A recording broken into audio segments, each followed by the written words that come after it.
योजनाओं का लाभ महाराष्ट्र को मिला है आज प्रधानमंत्री के द्वारा। लेकिन सवाल यह है किशोर तिवारी जी कि प्रधानमंत्री के भाषण का कितना असर होने वाला है महाराष्ट्र विधानसभा के आगामी चुनाव में आपके हिसाब से? हाँ, उनको सीरियसली लेना बंद कर दिया है महाराष्ट्र की जनता ने। हम तो चाहते हैं कि मोदी जी और अमित शाह जी जितनी सभाएं लेंगे उतना हमारे लिए माहौल अच्छा बनेगा। लेकिन मैं बताता हूं, अरे योगी जी का 95% रिकॉर्ड रहा है हरियाणा और जम्मू कश्मीर में, ऐसे मत बोलिए। महाराष्ट्र ये संतों की भूमि है। हाँ। यहाँ पर ऐसी बातें नहीं की जाती, यहाँ बड़ा सामंजस्य है। मैं एक बात बताता हूँ। हाँ।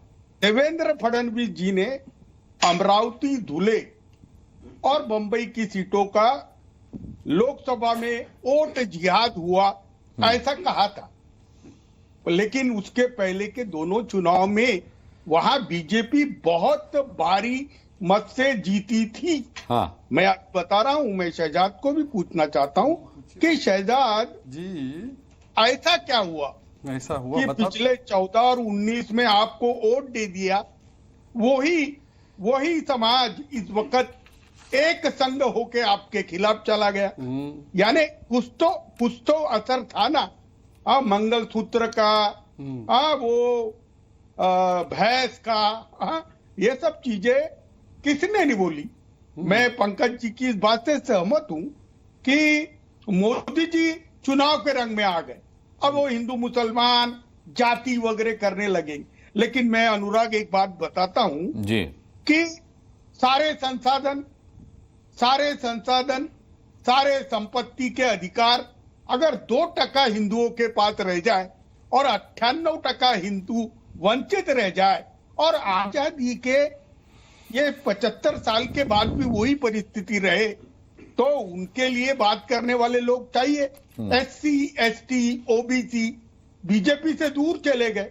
और शहजाद, आपको आदिवासी बहुल इलाके में महाराष्ट्र में वोट नहीं मिले, SC ने वोट नहीं दिए, OBC ने नहीं दिए, मराठों ने नहीं दिए। इसका मतलब तुमको हिंदू भी नकार रहे और मुस्लिम तो सरे से नकार रहे।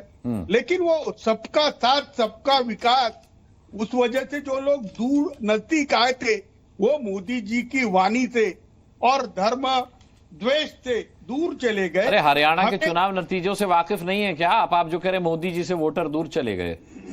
हरियाणा में भी यही कहती थी कांग्रेस। देखो अनुराग मेरी बात सुनो। 5 सांसद चुन के आए थे लोकसभा में। हाँ। बीजेपी के 46 सीटों पे लीड था उनका, और कांग्रेस के 5 सांसद चुन के आए थे। हाँ। उनका 40-42 में लीड था। अब कांग्रेस ने अपनी गलतियों से कुछ सीटें खोई, बीजेपी ने 7-8 सीटें ज्यादा ले ली, तो क्या फर्क पड़ा? इतना सवाल करने की कोई जरूरत नहीं है। मोदी जी को अभी हटाने की बात हो रही थी, बीजेपी के अध्यक्ष को हटाने की बात हो रही थी, करके ये ग्लोरिफिकेशन चालू है। हाँ। लेकिन कौन कर रहा था ये बातें? मोदी जी को हटाने की बातें, बीजेपी अध्यक्ष को हटाने की बातें कौन कर रहा था किशोर जी? RSS वाले। मैं तो नागपुर में बैठा हूँ ना। अच्छा। अरे मैं तो नागपुर में बैठा हूँ और बीजेपी वाला हूँ पुराना। हाँ। और RSS में तो अभी भी हूँ। हाँ। अरे बहुत हालत खराब है इनकी। ये मोदी शाह अकेले पड़ गए। अरे ये तो कितना भुनाएंगे हरियाणा को मुझे भी मालूम नहीं। हाँ। कितना भुनाएंगे। हाँ। लेकिन मोदी जी ने जितनी हानि RSS और बीजेपी की है, मुझे लगता है कि शायद ही आने वाले दिनों में यह हानि होगी। ठीक है। मैं कह रहा हूं RSS में ऐसा कभी बताया नहीं जाता। रामकृपाल जी, ये इनका किशोर तिवारी जी का असेसमेंट क्या कहेंगे आप? मैं इसी पर, हाँ। क्योंकि मैं कहना और कुछ चाहता था, लेकिन किशोर जी यहीं बैठे हैं। किशोर जी अभी कह रहे हैं जितनी बातें उन्होंने बताई कि कैसे हुआ 2019 में, 19 तक तो किशोर जी इसी बीजेपी के साथ थे। अगर उद्धव ठाकरे हो गए होते तो शायद ये सब कुछ भी नहीं होता। तो ये बताइए 19 से 24 सारा हिंदुस्तान की दुर्दशा और समीकरण इन्हीं सालों में बिगड़ा है। 14 से लेकर 19 तक सब कुछ ठीक था। नहीं पंकज जी कह रहे 99 साल का इतिहास है। नहीं मैं तो जो किशोर तिवारी तो, अच्छा किशोर तिवारी की 2019 तक तो बीजेपी में ही थे, कह रहे हैं ना। हाँ। दूसरी बात ये कह रहे हैं कि हरियाणा चुनाव को क्या हुआ इससे। सवाल बिल्कुल आप सही कह रहे हैं, बिल्कुल कुछ नहीं होना चाहिए। लेकिन कल से ही प्रियंका चतुर्वेदी बता रही हैं कि कांग्रेस को क्या करना चाहिए। सामना में पूरा लेख आ चुका है। अखिलेश जी कह रहे हैं कांग्रेस को बड़ा उदार होना चाहिए। कोई भी इंडिया अलायंस का कोई ऐसा नहीं है जिसको झटका नहीं लगा हो। हालांकि ऊपर से झटका दिखा रहे हैं, अंदर से बड़े प्रसन्न हैं। अच्छा। कि कांग्रेस का कद छोटा कर दिया। अब आने वाले विधानसभा चुनाव के लिए ये बड़े भाई हो जाएंगी क्षेत्रीय पार्टियां और कांग्रेस यादव सबसे ज्यादा खुश होंगे। सारे लोग खुश हैं, खुशी मनाई जा रही है कि बहुत अच्छा हुआ कांग्रेस के साथ। और किशोर जी कह रहे हैं कि इसका कोई फर्क ही नहीं पड़ा हरियाणा का।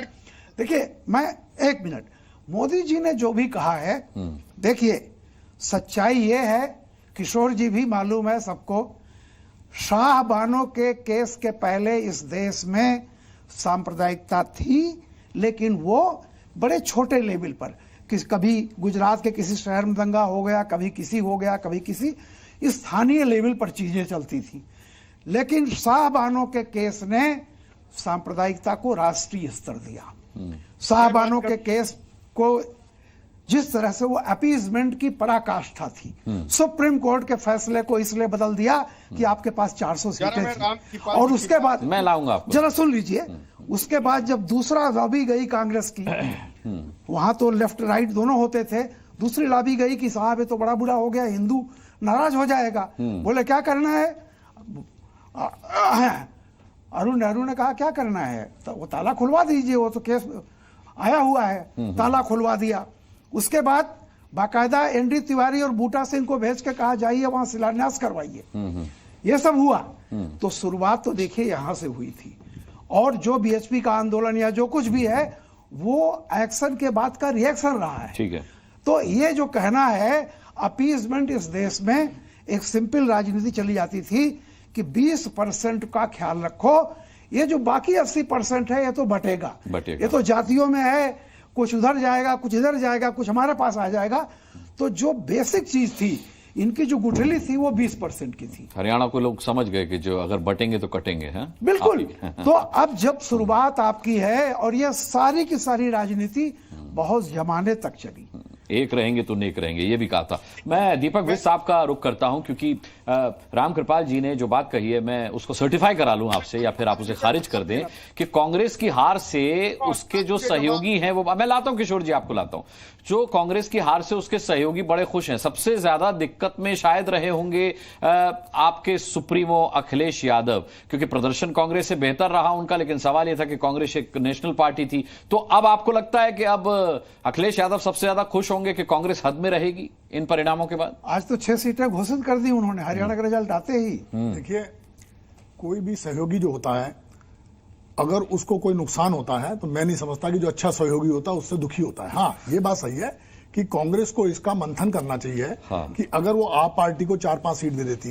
हाँ। अगर वो समाजवादी को 2 सीटें दे देती, तो मेरा मानना है कि शायद हरियाणा का रिजल्ट चेंज हो जाता। कोई 7-8 सीटें ऐसी रही जहां पे क्या कहते हैं, अगर आप पार्टी को ये दे देते तो शायद वो सीटों को ना हारते। उसके अलावा इन्होंने, जो मेरा ऐसा मानना है कि भाई साथियों को जो है पूरा विश्वास में करने का, मन बड़ा करना पड़ेगा, मन उद्धार करना पड़ेगा। अभी आप देखिए, अभी आपने कहा था कि योगी जी का जो है 95% रिजल्ट रहा, तो उत्तर प्रदेश में उनका रिजल्ट 95% तो नहीं रहा। उत्तर प्रदेश में तो उनका जो रिजल्ट है वो करीब मेरे ख्याल से 30 या 35। अरे उत्तर प्रदेश के तो वो मुख्यमंत्री हैं ही नहीं, तो फिर 33 जीते ना लोकसभा। हम 43 जीते, 37+6 वो जीते 33।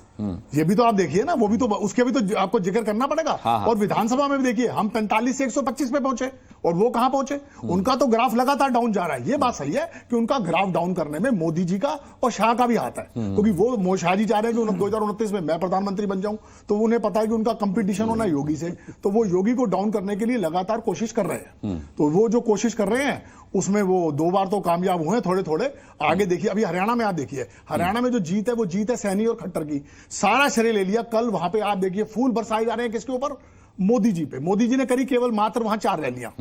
आप ये देखो, आप केवल मात्र 4 रैलियां करी और पूरी उत्तर प्रदेश अपना पूरा जो है बीजेपी का बड़ा दिल्ली में बैठा हुआ सब पहले से मान के हरियाणा हार रही है, करने दो यार, ये सैनी यो खट्टर जो कर रहे हैं, इनको टिकट बांटने दो, इनको देखने दो, बाद में इन पे कर देंगे। और वहां पे भी देखिए जो बांटने वाली बात थी, अब उस पर कहता हूं जाट वर्सेस अदर कर दिया, नॉर्थ ईस्ट में ईसाई वर्सेस हिंदू कर देते हैं। चले वो छोड़िए, दीपक जी बताइए, अखिलेश यादव ने राहुल जी को ये सलाह नहीं दी होगी क्या कि 2 सीटें हमें दे दो, कुछ सीटें आप केजरीवाल को दे दो तो हरियाणा के नतीजे कुछ और हो सकते हैं? ये मंथन हुआ तो होगा, आपकी सहयोगी पार्टी है। देखिए वो मंथन करेंगे, चिंतन करेंगे, आगे मेरा मानना ठीक रहेंगे। अभी उत्तर प्रदेश में 10 सीटों का उपचुनाव है, 6 हमने डिक्लेयर कर दी है, हम उनको 2 देने को तैयार है, बाकी देखिए किस पे क्या फैसला होता है, क्या मानते हैं क्या नहीं मानते हैं, वो तो उनका विषय है ना। मैं जो बात कर, अभी आप देखिए नॉर्थ में हिंदू मुस्लिम कर दिया, हरियाणा में जाट वर्सेस अदर कर दिया, नॉर्थ ईस्ट में ईसाई वर्सेस वो कर दिया हिंदू।